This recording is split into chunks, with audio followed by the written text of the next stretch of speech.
ओम नमः शिवाय। आज हम आपको सुनाएंगे हरियाली तीज की पूरी व्रत कथा।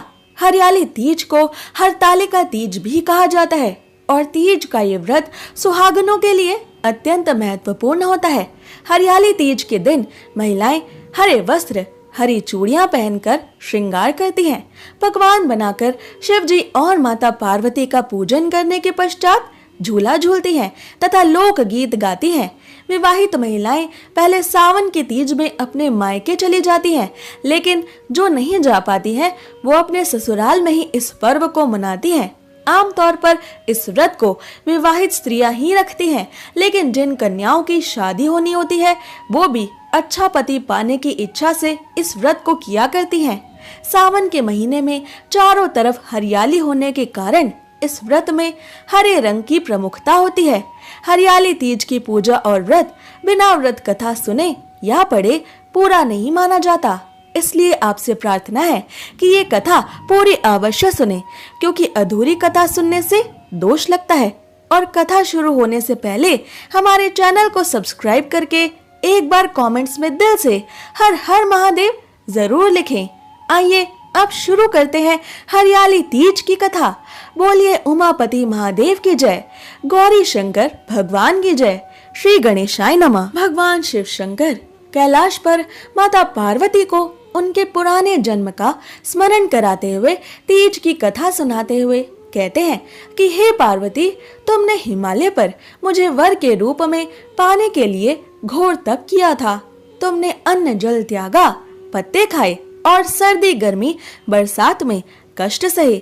साथ ही पर्वतराज हिमालय पर स्थित गंगा के तट पर तुमने अपनी बाल्यावस्था में 12 वर्षों तक अधोमुखी होकर घोर तपस्या की थी। इतनी अवधि तक तुमने अन्न ना खाकर पेड़ों के सूखे पत्ते चबाकर व्यतीत किए। माघ की विकराल शीतलता में तुमने निरंतर जल में प्रवेश करके तप किया। वैशाख की भस्म कर देने वाली गर्मी में भी तुमने पंच अग्नि से सुकोमल शरीर को तपाया। श्रावण की मूसलाधार वर्षा को तुमने बिना अन्न जल ग्रहण किए खुले आकाश के नीचे खड़े रहकर व्यतीत किया। तुम्हारे पिता तुम्हारी इतनी कष्टमयी परिस्थितियों और तपस्या को देखकर बड़े दुखी रहते थे। उन्हें बड़ा क्लेश होता था।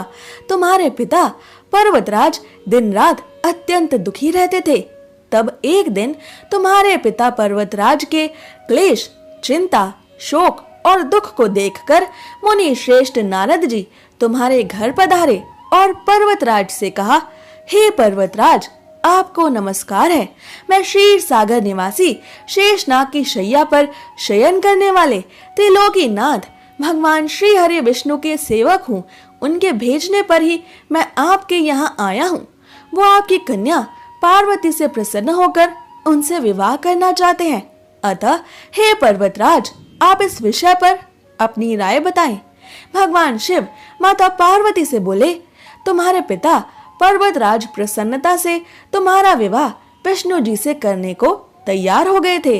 नारद जी ने विष्णु जी को भी ये शुभ समाचार सुना दिया, पर जब तुम्हें पता चला तो तुम्हें अत्यंत दुख हुआ, क्योंकि हे पार्वती, तुम मुझे मन से अपना पति मान चुकी थी। तब तुमने अपने मन की बात अपनी प्रिय सहेली को बताई। हे पार्वती, तब तुम्हारी सहेली ने तुम्हारी सहायता के लिए तुम्हें एक ऐसे घने वन में छुपा दिया था जहां तक तुम्हारे पिता कभी नहीं पहुंच सकते थे। वहां तुम तपस्या करने लगी। तुम्हारे लुप्त होने से तुम्हारे पिता पर्वतराज चिंतित होकर सोचने लगे कि यदि इस बीच भगवान श्री हरि विष्णु वैकुंठ से बारात लेकर हिमालय पर आ गए तो क्या होगा। कन्या की ओर से शादी के लिए हाँ की गई थी, पर यदि कन्या ही ना होगी तो कहीं भगवान श्री हरि विष्णु हमें झूठा समझकर दंडित ना कर दें। शिव जी ने आगे माता पार्वती जी से कहा, तब तुम्हारे पिता ने तुम्हारी खोज में धरती पाताल एक कर दिया, पर तुम ना मिली। तुम गुफा में रेत से शिवलिंग बनाकर मेरी आराधना में दिन रात लीन थी।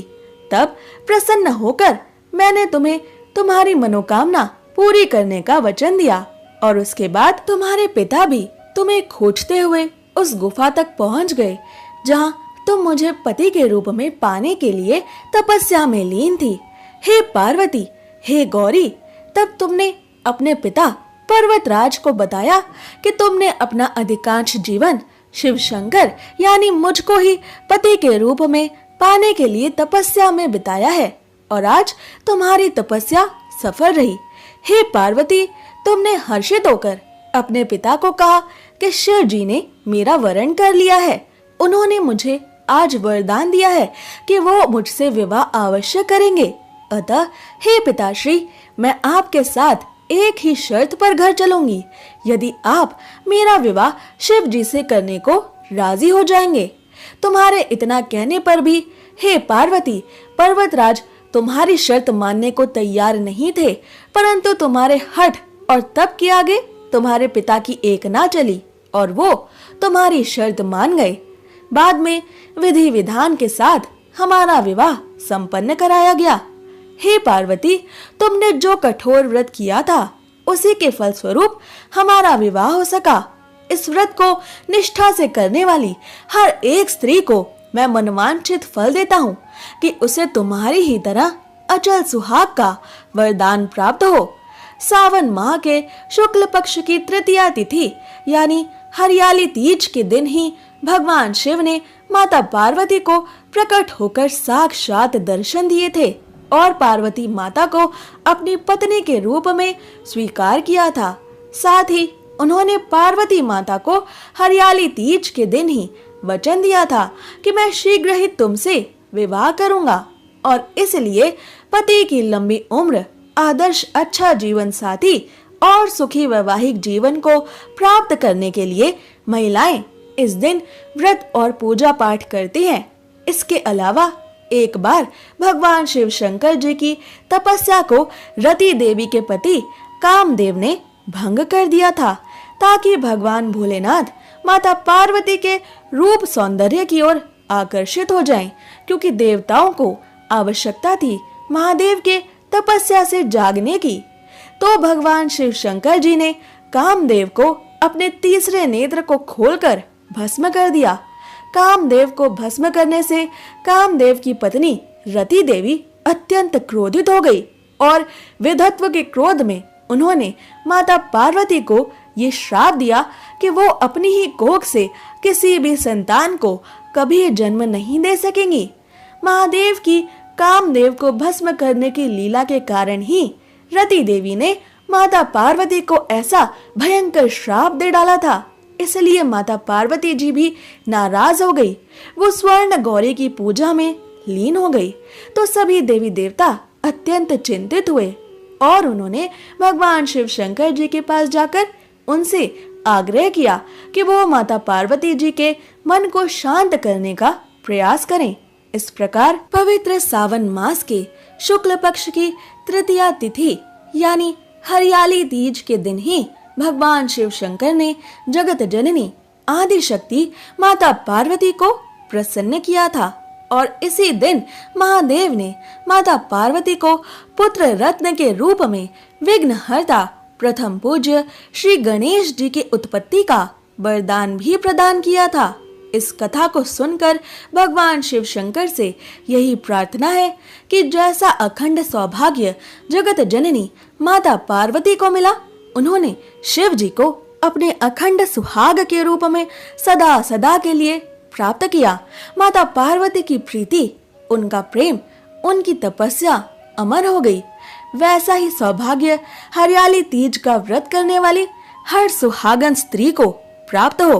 तो प्रेम से कहिए उमापति महादेव की जय, भगवान श्री गौरी शंकर जी की जय हो। ओम नमः शिवाय। आइए अब जानते हैं हरियाली तीज का महत्व, जिसे सुने बिना हरियाली तीज की कथा पूरी नहीं मानी जाती। सावन मास की हरियाली तीज के दौरान सृष्टि में बदलाव की प्रक्रिया होती है। ये त्योहार शिव शक्ति यानी भगवान शिव और आदि शक्ति माता पार्वती के मिलन का प्रतीक है। इसके अलावा भगवान शिव और माता पार्वती प्रकृति के काफी करीब हैं। साथ ही इन्हें पृथ्वी का हरा रंग अत्यंत प्रिय है, इसलिए इस व्रत में हरे रंग की प्रमुखता होती है। विवाहित स्त्रियां इस दिन सवेरे उठकर सास के पैर छूती हैं और पूजन आदि के बाद सास को सुहाग की सारी सामग्री देती हैं।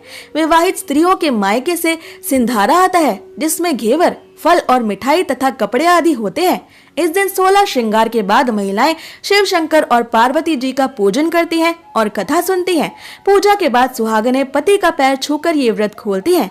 अगर आपको ये कथा पसंद आई तो इसे शेयर जरूर करें और ऐसे ही जरूरी जानकारियों और व्रत कथाओं को रोज सुनने के लिए हमारे चैनल को सब्सक्राइब करें।